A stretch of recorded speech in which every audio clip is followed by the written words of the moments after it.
I'm Sasha Polako-Saransky, Deputy Editor at Foreign Policy, and in my new show, I bring together diplomats, journalists, academics, and activists from across the globe. I think it's an act of war. Lots of countries go to war. And give them the chance to debate serious issues that really get to the heart of the world's biggest dilemmas. That's not true.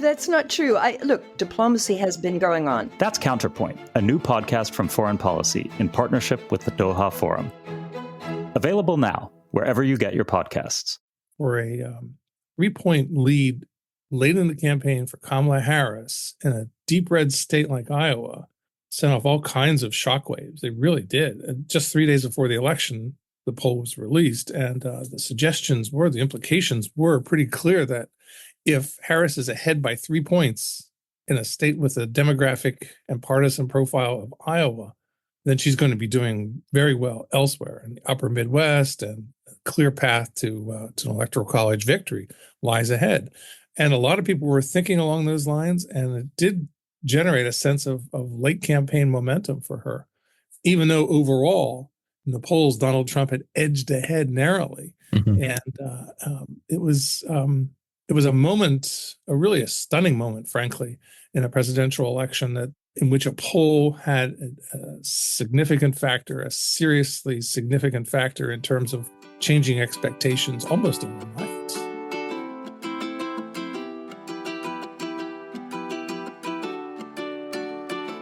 Welcome to Deep Dive with me, Sean C. Fettig.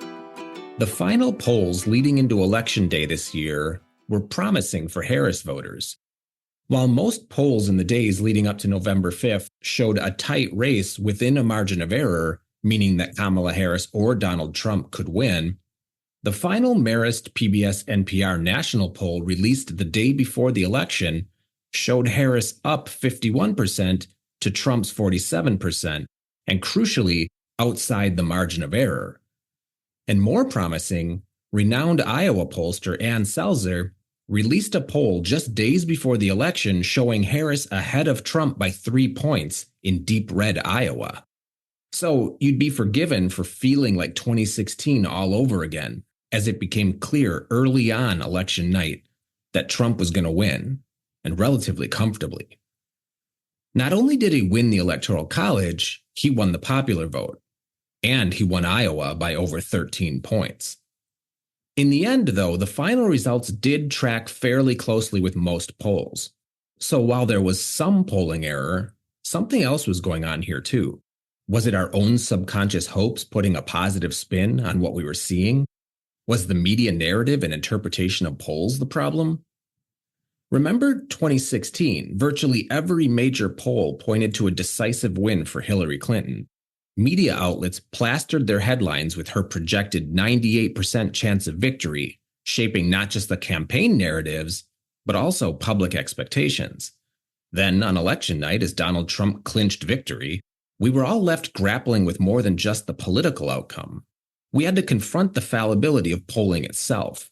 What went wrong? And perhaps more importantly, why did we place so much trust in a system that has a long history of getting it wrong? Today, I'm talking to Dr. W. Joseph Campbell, an expert on the history and shortcomings of polling. He's written numerous articles about polling, polling error, the history of polling, and he's also the author of the book Lost in a Gallup, Polling Failure in U.S. Presidential Elections. So we discuss the promise and the pitfalls of public opinion polling, why polling errors happen, what those errors mean for campaigning, voting, and ultimately American democracy, if we can even trust polls, and what the hell might have gone wrong this year, if anything. All right, if you like this episode or any episode, please give it a like, share, and follow on your favorite podcast platform, and or subscribe to the podcast on YouTube. And as always, if you have any thoughts, questions, or comments, please feel free to email me at deepdivewithsean@gmail.com. Let's do a deep dive.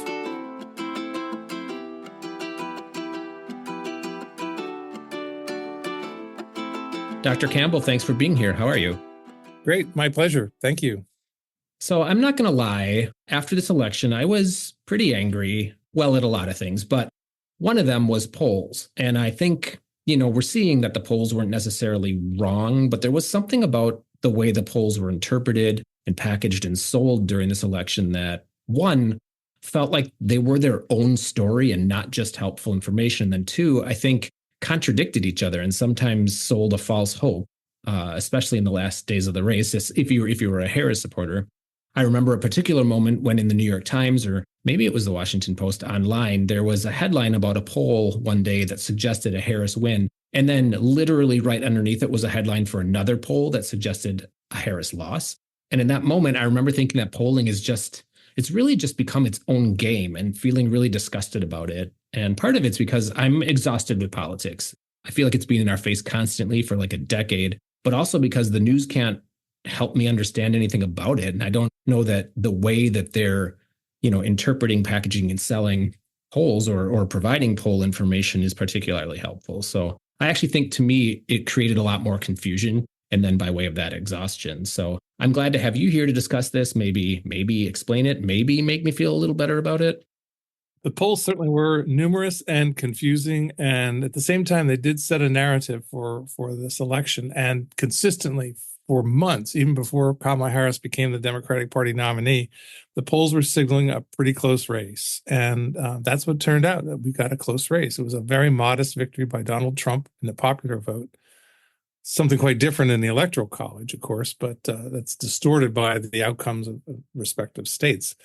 The polls did do a decent job overall of letting us know that this was going to be a close race. But you're absolutely right.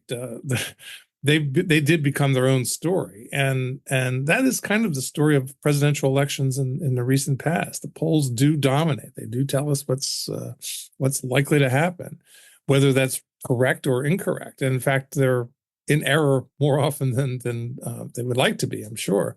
So polling has a checkered history, a checkered record, and that record is not terribly well understood or well recognized, I don't think, by the American public, by the American electorate at large. Mm-hmm. So before we get into that history, which you've written about, primarily I'm thinking about your book, Lost in a Gallup, and I want to talk about that. But before we get into that, one of the things that strikes me is, there's a lot of narrative around the idea that polls are either right or wrong, and then a lot of praise or, responsibility, depending on how that all is borne out. But I kind of feel like this election year, maybe the last couple of presidential election cycles, that another, potential problem is becoming more clear. So one is the poll itself and its methodology and how accurate it is. But the other is the narrative that the media constructs around a poll. And I feel like that was the problem in this election cycle. And I don't know if it was, I had a certain candidate that I wanted to win. So was I, hunting for those polls? But I feel like the media was really leaning into this idea that Harris had momentum, and that narrative maybe was true, but, it didn't bear out. And then on the flip side of that is actual polling error. I'm thinking about Seltzer's poll out of Iowa that had Harris up 3 in Iowa over Trump, and that did not bear out at all. And I wonder what you think about that. You're absolutely right.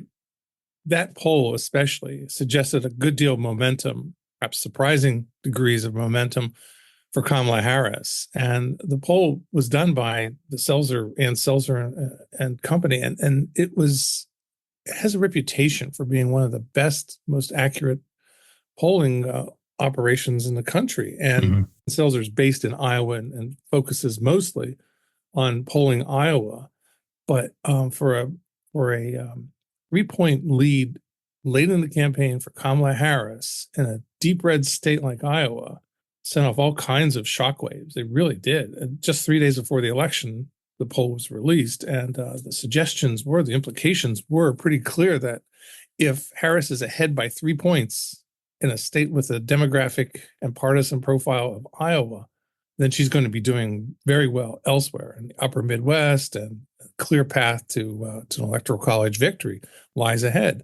And a lot of people were thinking along those lines, and it did generate a sense of late campaign momentum for her, even though overall in the polls, Donald Trump had edged ahead narrowly. And it was a moment, really a stunning moment, frankly, in a presidential election in which a poll had a significant factor, a seriously significant factor in terms of changing expectations almost overnight or confirming expectations. And I remember going into Election Day thinking that Trump had a good chance of losing because of this poll was signaling that his chances in Iowa were kind of thin. And if that was the case, then he was looking at a defeat elsewhere in the country. And so I was a bit surprised when his political fortunes seemed to turn around on election night. But that poll was a decisive poll, and it was a decisive miss because Trump won Iowa by 13 percentage points, meaning it was a 16-point miss by Ann Selzer, the so-called Oracle of Iowa, and it was a total deep embarrassment, and it was one that just has left a lot of people shaking their heads as to what happened here. And they'll figure it out. It was probably due to her methodology that she continues to use random digit dialed phone calling as the principal technique for her sampling, her poll data gathering. But that may be completely just beyond the pale now. That this is not a methodology that pollsters really can rely upon. She was one of the last to use that almost exclusively. And well, she might be the last now. Yeah. I think there's Quinnipiac College, Quinnipiac University in Connecticut still uses that technique too. But that used to be the gold standard. Random digit dial phone calling by live operators used to be the gold standard of polling. But given the fact that people just don't answer the phone or don't even have landlines or don't answer their cell phones from numbers that they don't recognize, it's really become very, very difficult for pollsters to use that technique, to use phone-based techniques to get a sample. It takes forever, and it's very costly and it's very expensive, and then the results are kind of shaky, as we saw with Ann Selzer's poll. I mean, that was a pretty dramatic miss. Before we get into some of the history of this, something that's kind of, I don't know, I don't know if it's the Wild West or if it's just unknown to me, but there are all these polls that are released to the public, throughout the election season. And that's what we're all ingesting. But campaigns themselves are doing internal polling.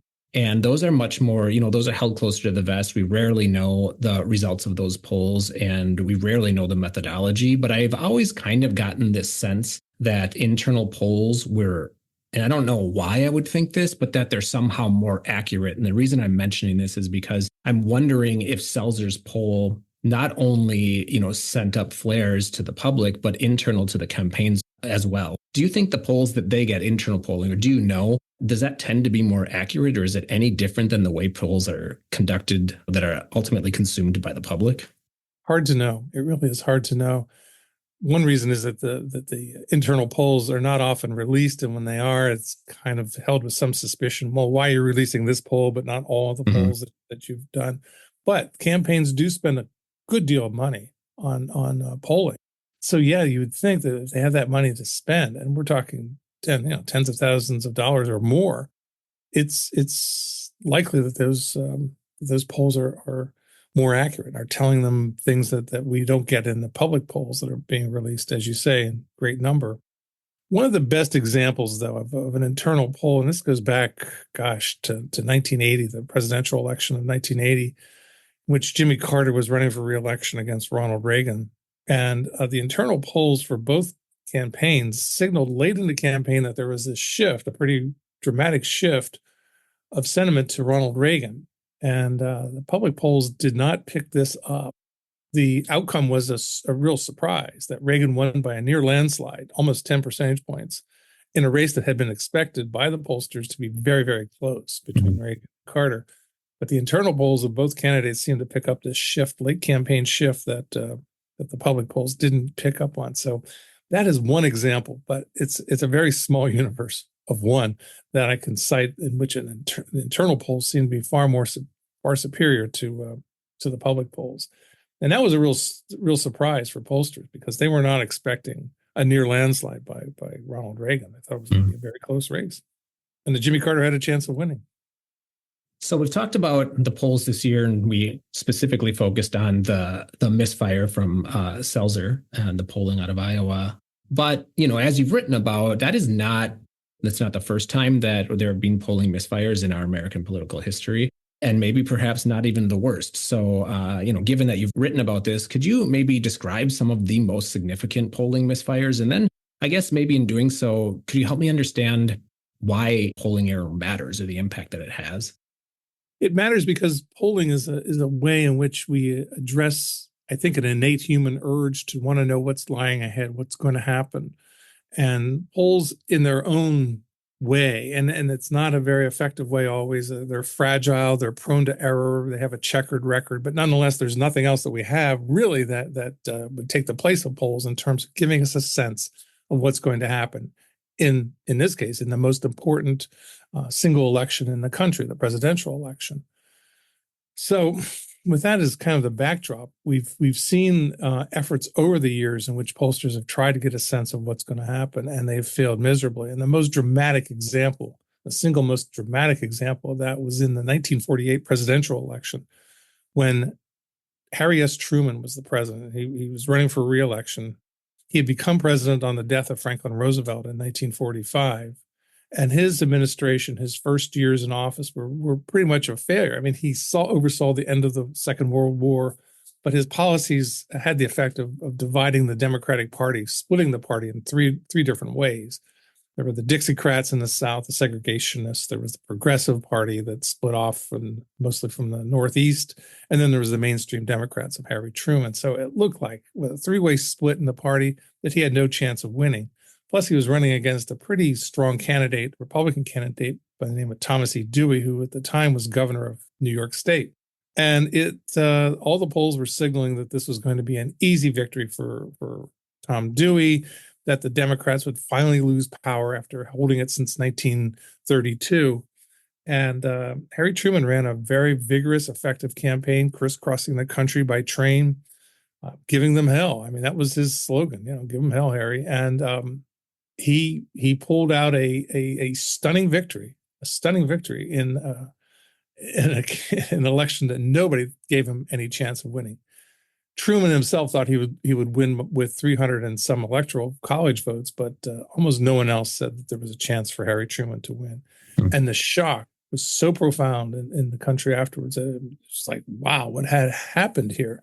Because previously the polling had been correct, had signaled the winner in the previous four elections, and it was a real shock to the pollsters, a real shock to the body politic, and a real shock to the public at large.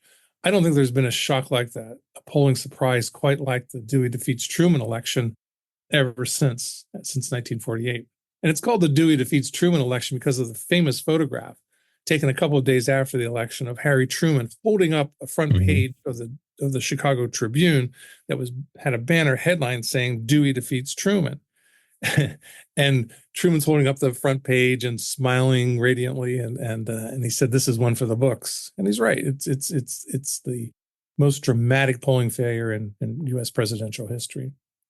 A close second, or maybe I don't know how close it is, but a second would be the 2016 presidential election outcome, when Hillary Clinton was widely expected to win, and a number of poll-based forecast models, including one by Huffington Post and another by the Princeton Election Consortium, they figured that Hillary Clinton had a 98 or 99% chance of winning, and that Donald Trump had no path or no way towards an electoral college victory.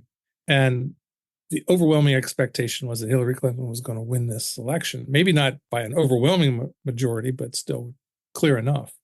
And she did win the popular vote majority, but Trump won the three blue wall states of Wisconsin, Michigan, and Pennsylvania. And with those three states, wins the Electoral College in a dramatic and stunning upset. There's no way to measure the shock to the body politic from 1948 to 2016, but I have to think it's probably, the 2016 shock probably rivaled that of 1948. Mm-hmm. I know that some countries have laws that restrict polling and publishing of the results of polling within a certain window prior to an election. And I always thought that was a bit odd.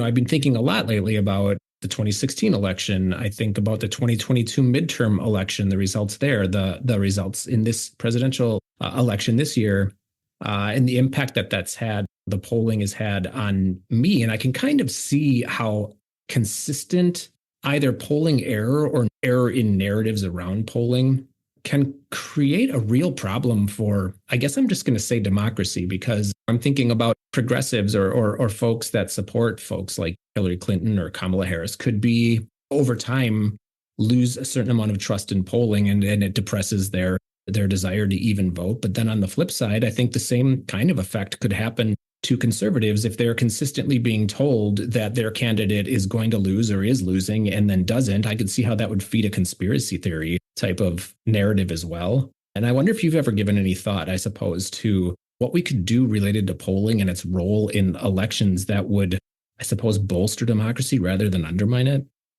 In a way, polling is a reflection of the American democracy, the American experiment in democratic governance. It tries to capture, in ways that are probably not always accurate, a sense of what lies ahead and what the voters in this huge country are going to be doing, especially in a presidential election. If there was any effort to try to say, okay, we're going to have a blackout of polling for the 48 hours or 72 hours before the election, it just would run into almost immediately into First Amendment difficulties that it would not succeed. I do believe the French and maybe the Canadians have some sort of window in which their polling results are not to be published before an election, before a national election. But it would just not work here. And I think that the interest in the election is driven not only by polls, but by the campaigns at large, and to get a sense, however erroneous, whether the election is going one way or another. I think it's so important for people to have that. There's just no way to regulate the publication of polls, and polling has such a deep and long pedigree in American history. It goes back almost 100 years anyway, or 200 years. I'm sorry, to the 1820s, and it's hard to see how polling is going to be uprooted or outlawed. I mean, it's just not. It's unthinkable, that kind of proposition, and the number of polls really does lead to a cacophony out there. That's definitely the case. We're more confused in many respects than find illuminating the poll results. But nonetheless, it's part of this great churning of the American democracy and the American democratic experience, and I think that we need to continue to insist that polls do better, and that they do give us an accurate sense of what's likely to happen. I mean, that's the reason they're done. Pollsters don't go out there and do polls with the expectation that they're going to be wrong, that they're going to be in error. Ann Selzer didn't do that in Iowa in the days before the 2024 election. They expect to be right, and but it behooves pollsters and perhaps even the public to insist on it, that they come up with techniques and methodologies that are far superior to what we're seeing now. There was one pollster in 2024 who got it right, and this is a Brazilian company called Atlas Intel. Not much is known about Atlas Intel, but they they got it pretty close to accurate. They had Trump winning all 7 swing states and had Trump winning the national popular vote by a very small margin, which is what turned out to be the case. And we ought to know more about how they're doing their methodology. I think it's an online approach, but they claim it's proprietary and they don't speak much about it. But how they did it, how they got it right, is something I think we need to know more about. I guess that kind of begs the question. I'm not sure I understand how polling generally works. I assume that people are getting calls, and I don't know if it's landline. I don't know if it's on their cell phone. I have never been called to participate in a poll. Maybe I have, but I would ignore it. So I'm a potential voter that is not being polled, or I am a voter that's not being polled. So I guess I'm wondering, how does polling work? How has it evolved? And what are some of the challenges that today's environment clearly is posing for polling? Fundamentally, polling is a sample of a larger population and the views of that larger population. And samples ideally are done with the prospect that everybody within that population has a roughly equal chance of being asked the question, being asked to participate in the poll. How they're done has evolved dramatically over the years. It used to be door to door back in the days of George Gallup and Elmo Roper, in the early days of quasi-scientific public opinion research, they would send out interviewers door to door to do the sampling. That was not a very effective method, prone to error for lots of different reasons, including the way in which the interviewer would decide who to interview. So it has evolved over time. And with the advent of random digit dialing technology, in other words, because everybody at the time in the mid-1970s, almost all American households had a phone. So that meant that there was this universe of people who were eligible to be interviewed and had the potential to be interviewed. So it was a great opportunity to get a random sample without a whole lot of cost. Mm-hmm. But over time, marketers and telemarketers and others, using the phone for their purposes, had the effect of getting people away from the phone. They didn't want to answer calls they didn't recognize, and polling by phone has really dropped off to about a 3 percentage point response rate. People don't answer the phone, or they don't complete the surveys done by phone. Mm-hmm. Plus, landlines are disappearing in the country. Almost everybody has a cell phone, but it's another difficult task to get a whole list of cell phone users and call them. So phone calling is very expensive. A number of pollsters these days are trying to use other techniques, including text to web, sending text messages to people, particularly in certain demographic groups that they believe are in certain demographic groups, and inviting them to take a survey online. I've received at least a few of these invitations over the time, and I've just ignored them completely or just deleted them. Another way is to get a good sample of people to participate in what they call panels or online panels, in which people would agree to be interviewed periodically online about issues and campaigns. And some of the panels that have been created by polling organizations, including the Pew Research organization here in Washington, huge numbers of people on their panels. So that's an approach that some pollsters think is very promising in terms of getting a good sample, getting a sample that is not that difficult to tap and to recruit. So polling is in a state of flux, that is for sure. And there are different techniques, different methodologies. And I mentioned the Atlas Intel online approach that they've been using, and we need to know more about that as a possible way in which pollsters can do their job and can get a reasonably good sample of people, because it all starts with a sample.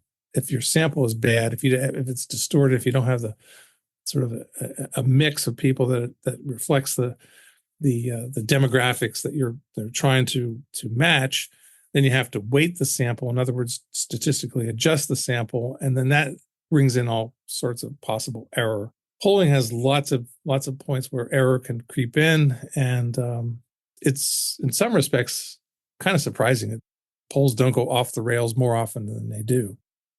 So one of the phrases that has become somewhat synonymous with the Trump era, although I'm sure it's existed prior, is the idea of a shy voter. And I think in 2016 and maybe 2020, there was this assumption that there were potential shy Trump voters that pollsters were struggling with, and that this year there were potential shy Harris voters that pollsters were struggling with.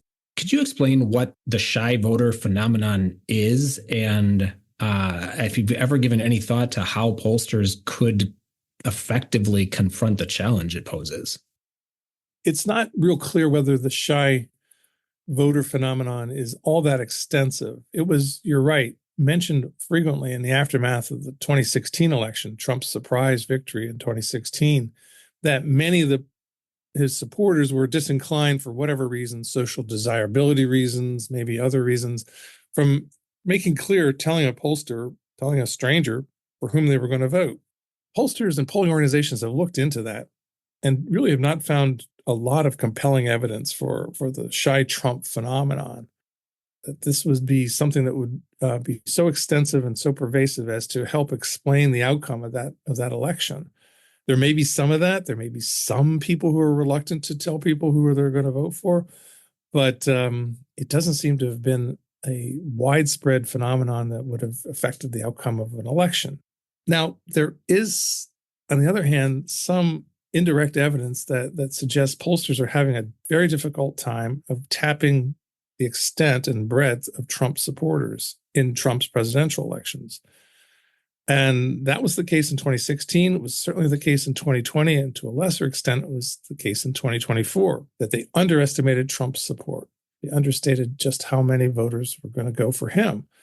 And this was the case pretty much in all 7 swing states. All 7 swing states underestimated, the polls collectively underestimated the amount of support Trump was going to have in those states.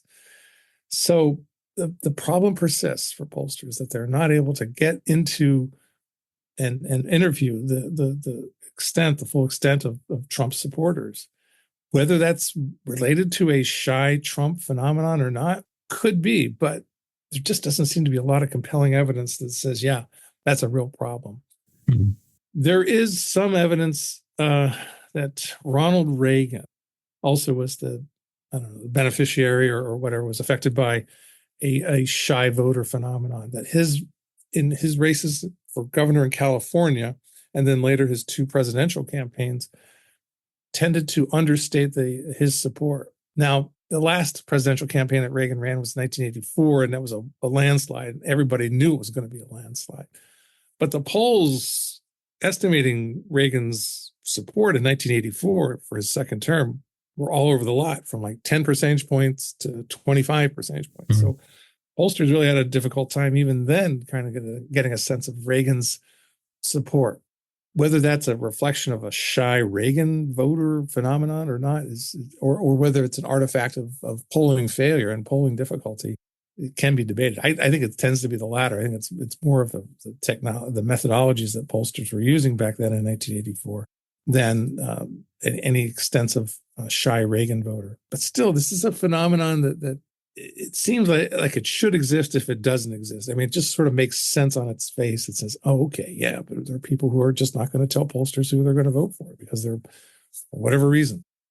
I just don't think it's extensive enough to explain Donald Trump's performance at the polls these last 3 elections. Mm-hmm. And I feel like, I mean, this is absolutely just my own personal feeling, but like I feel in 2016, there was a better argument for it. I feel like Trump voters aren't particularly shy about it. They just don't strike me as shy people anymore. But no, I think it's a good point. It's a good point. I'm sorry. I think it's a good point because even in 2016, he was holding these rallies which attracted, tens of thousands of people, and they did not seem to be very inclined to hold back on their views about Donald Trump. So that has been a feature that has figured in all 3 of his presidential runs. So I think it's more of a problem that pollsters have had to try to reach out to and interview people who are Trump supporters. I think for whatever reason, maybe it's not shy Trump, but they're reluctant because Trump has sort of characterized media organizations as fake news.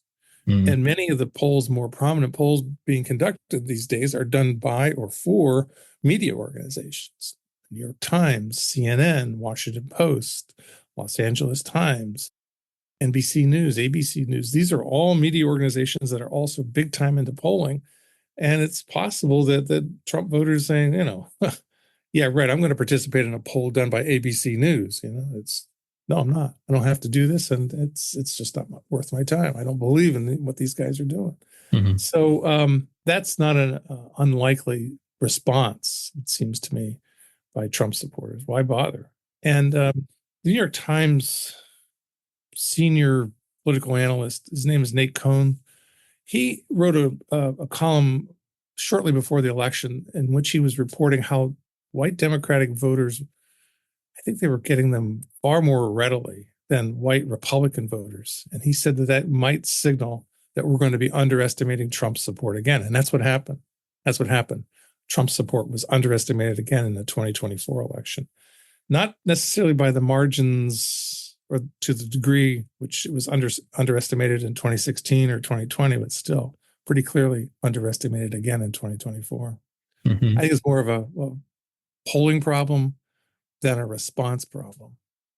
Yeah, and I'm glad you say that, because that's where I wanted to go next, is that if this is not a participant problem, then we're really talking about probably methodology, and there's a whole bunch of directions we could go here. But, I've talked to a handful of people that have studied the MAGA movement and have gone to some of the rallies. And to them this year, it was never a question that Trump was going to win just by attending his rallies. There was just something, about the fervor and the way, how people felt about his rallies and why they were going to them in the first place that was sometimes absent policy altogether that was just very different. It suggested, there was something in the air. I don't know how you measure that, right? But another methodological problem that has nothing to do with the participants, at least in an active sense, but more in a passive sense, is on the back end. And it's related to this concept of poll herding, which I had never heard of prior to this election, but then suddenly I heard about it all the time.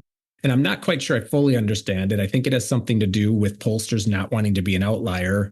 Maybe Selzer wishes she had also chosen to do this, but not wanting to be an outlier. And so they kind of tweak their results to be within some kind of a norm. And I'm not sure if I'm correct. So could you explain what poll herding is? And I suppose the impact it might have had?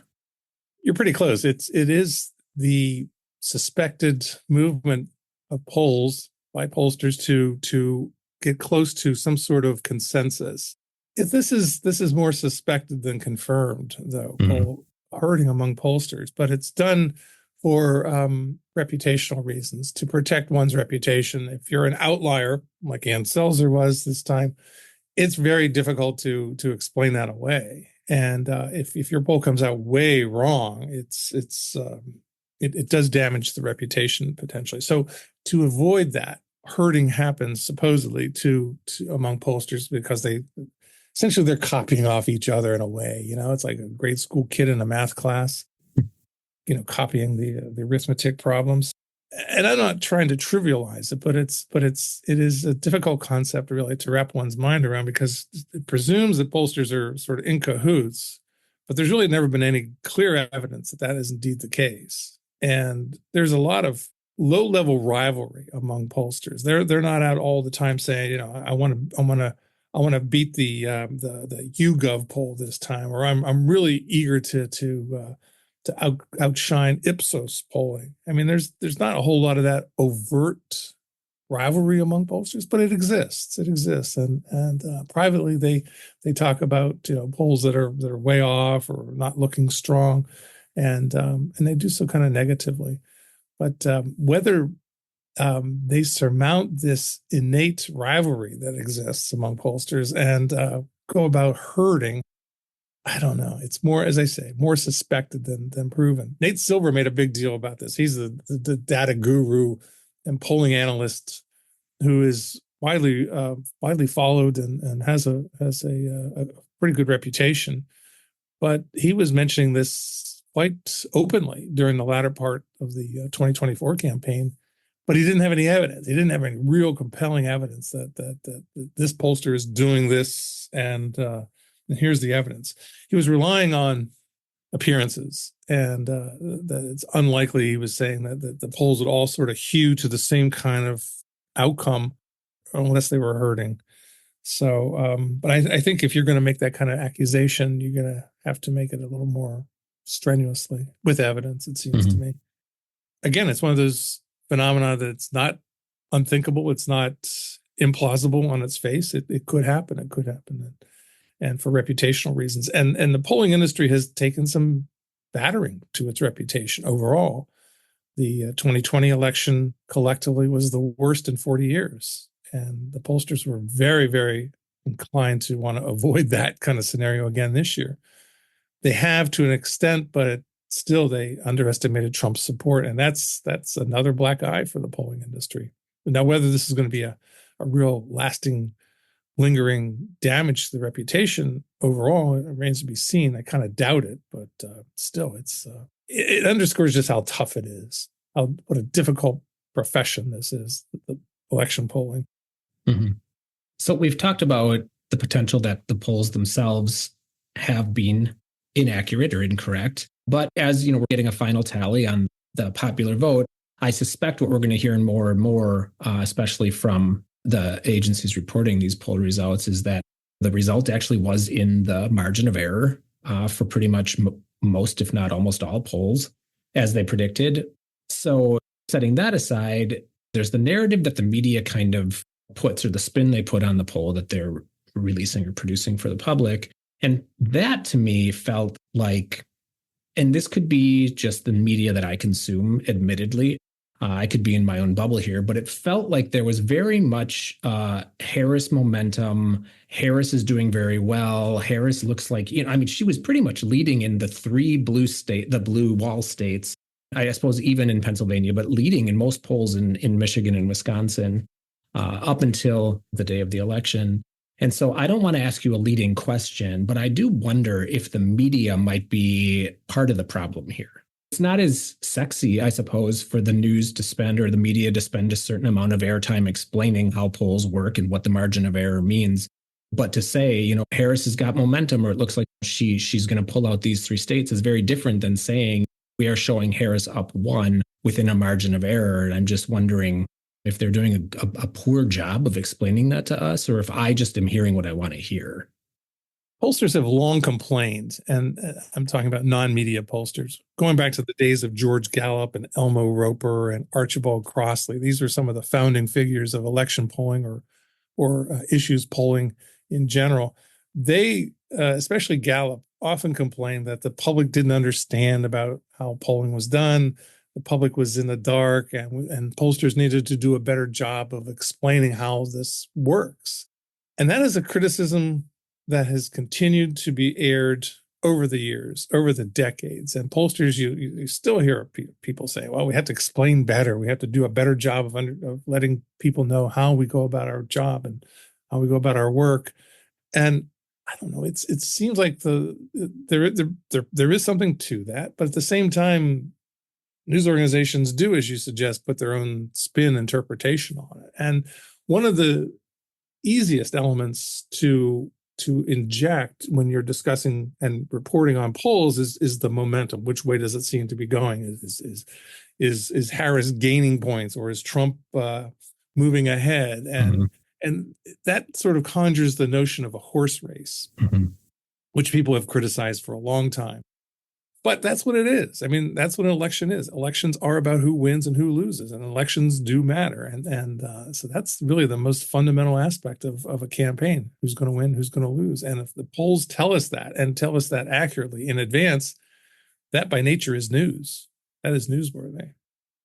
So as long as I've got you here, I want to ask, because my expectation is that I'm going to be around for a few more presidential election cycles. And I do not want to feel, regardless of who wins, the way I did this time, and at least as it relates to polls. So I guess I want to ask you, given your expertise here, how do you approach polling and polling results throughout an election season? And ultimately, can we trust them? We have to treat polls warily. It's important to recognize that polling is a very fragile undertaking, prone to error, and has a checkered record. And therefore, it really behooves us as consumers of the news, consumers of polls, to keep that in mind, to treat them with some degree of caution, with some degree of distance even. Of course, that's much easier said than done. As I said earlier in our conversation, I thought that the Selzer poll in Iowa signaled a lot more in terms of implications for this race than turned out to be so. So it's easy to dip into and to be overwhelmed by, or to be taken in by, a single poll result. And the Selzer poll was, example number 1, certainly in this election. I think it's important to try to step back and try to remember from these mistakes that single individual polls, you shouldn't put too much stock into any single individual poll, even one that has the reputation attached to it as the Selzer poll did. We're probably better off looking at impartial, even-handed aggregation of polling results, and even those can be skewed. But still, it gives us a little better sense of which direction things seem to be heading, and also keeping in mind that that polls are fallible, that the polls are just not prophecy. This is not gospel, and maybe even keeping in mind other options for prognostication. I mean, betting markets. I don't know much about betting markets, but they did attract a lot of attention this campaign cycle. What are they saying? If people are really into it and trying to figure out what's going to happen, we're not always going to know in advance how these are going to shake out. This is another example. The 2024 election is another example. I do think that it's important to keep in mind that some pollsters have a better track record than others, and this is something that Nate Silver and 538 try to quantify, and they both those organizations, both of those sites have rankings of pollsters. But even then, that can be misleading because Ann Selzer had an A+ rating from Nate Silver, and her poll in Iowa at the end of the campaign was not an A+ poll by any means; it was an F. Mm-hmm. All right, final question. You ready for it? Okay. What's something interesting you've been reading, watching, listening to, or doing lately? And it can be related to this, but it doesn't have to be.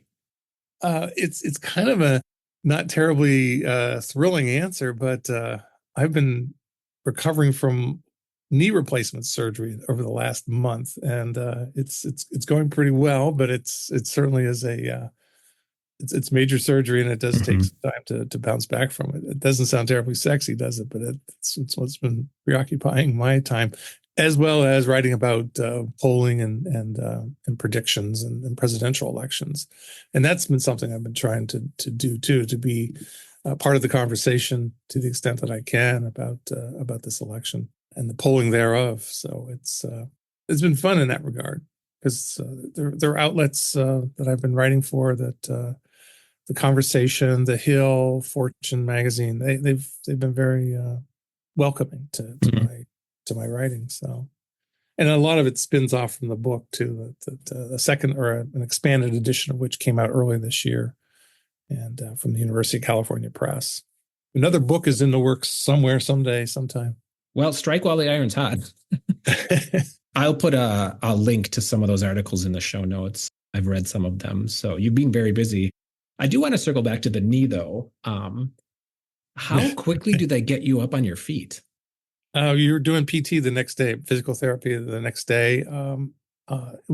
Surgery was done at a surgery center. Mm-hmm. It wasn't a hospital. Some people, have a hospital stay of 2 or 3 days. I was home 6 hours after the surgery. Oh my gosh! And walked in the front door of the house, and it's it's not like pain free, but it's. They want you moving around real quickly. I think the skill of the surgeon matters an awful lot in these matters too. And my mobility was there pretty quickly. And the temptation is to do more than you really should, and you want to not do that. You want to sort of keep it under control and not start walking or even certainly not running any distance at all very soon. So. It does take time, and there are potential moments when things fall back and you overdo the physical therapy, for example, for a session and things like that. But yeah, they want you up and moving right away. And we have stairs in our house, and it's something I've been climbing inevitably, not necessarily to do at home PT, but just to get around, to be able to get moving. Wow. It's a totally weird question, but do you ever have a moment where you're like, oh, I can tell there's metal in there? The only time when that has happened, I've had knee replacement surgery on my right knee before this most recent surgery on my left, and going through airport metal detectors, sets it off every time. And how do they handle that? You get frisked. You tell them that you have a bionic knee essentially, and then they still frisk you, pat you down, see what but that's the only time. I really don't ever have a sense that there's, metal moving parts in that joint or in those joints. I really haven't had that sensation at all. You are kind of a cyborg at some point, right? Like, I think so. Yeah. I mean, isn't that the definition? Artificial part. Yeah. I mean, it's like, absolutely. And, but it's essential. I mean, you reach a certain age, and I guess after certain activity over the years, that arthritis is set in on the knees or whatever joints you're talking about, and you have to have them replaced. And the technology has really improved dramatically in recent years, according to my understanding. And I'm glad it has, because that arthritis can really be debilitating. Yeah. Well, I'm glad you're doing well. Well, thank you. Thanks for asking. Yeah. Dr. Campbell, thanks for being here. Thanks for taking the time for the conversation. I think it's been a little helpful in not only understanding, but maybe reconciling the outcome for me. Great. It's been my pleasure. Thank you.